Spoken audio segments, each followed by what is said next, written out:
Radha Rani channel पर आपका स्वागत है। राधे राधे। कार्तिक की चतुर्थी का नाम करवा चौथ कैसे पड़ा, इसकी कहानी कुछ और ही है। असल में ये करवा नाम की एक दूसरी स्त्री की कहानी है, जिसने सावित्री की ही तरह अपने पति के प्राण यमराज से बचा लिए थे।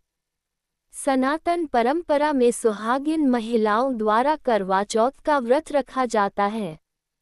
यह व्रत हिंदू परंपरा का खास प्रतीक है।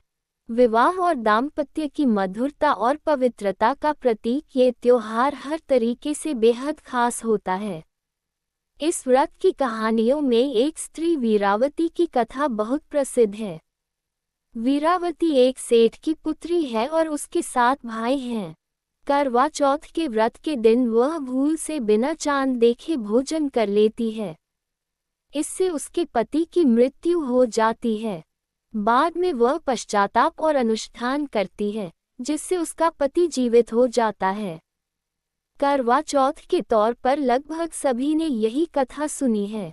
यमराज का वरदान है करवा चौथ। असल में ये सिर्फ व्रत का लाभ बताने वाली कथा है। कार्तिक की चतुर्थी का नाम करवा चौथ कैसे पड़ा, इसकी कहानी कुछ और ही है। असल में ये करवा नाम की एक दूसरी स्त्री की कहानी है, जिसने सावित्री की ही तरह अपने पति के प्राण यमराज से बचा लिए थे।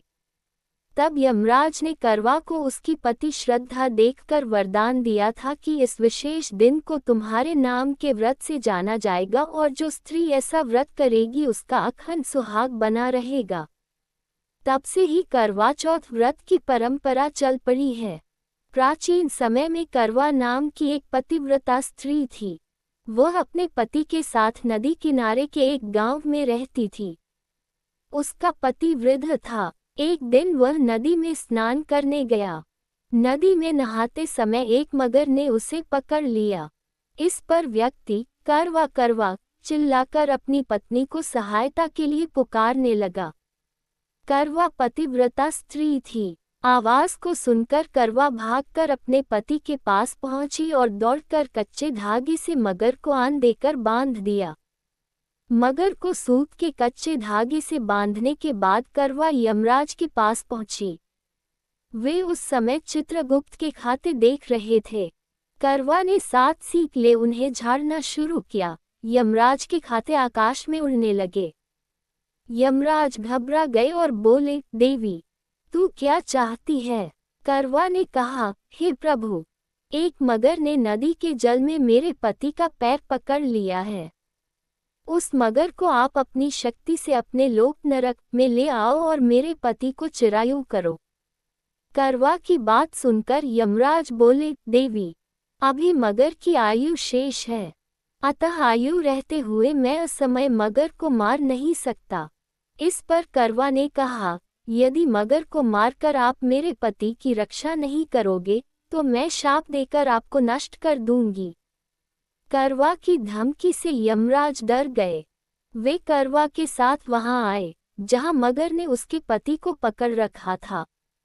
यमराज ने मगर को मारकर यमलोक पहुंचा दिया और करवा के पति की प्राण रक्षा कर उसे दीर्घायु प्रदान की।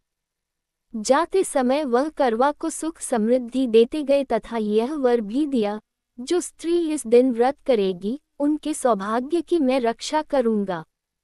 करवा ने पतिव्रत के बल से अपने पति के प्राणों की रक्षा की थी।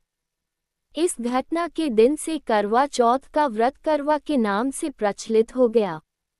जिस दिन करवा ने अपने पति के प्राण बचाए थे, उस दिन कार्तिक मास के कृष्ण पक्ष की चौथ थी।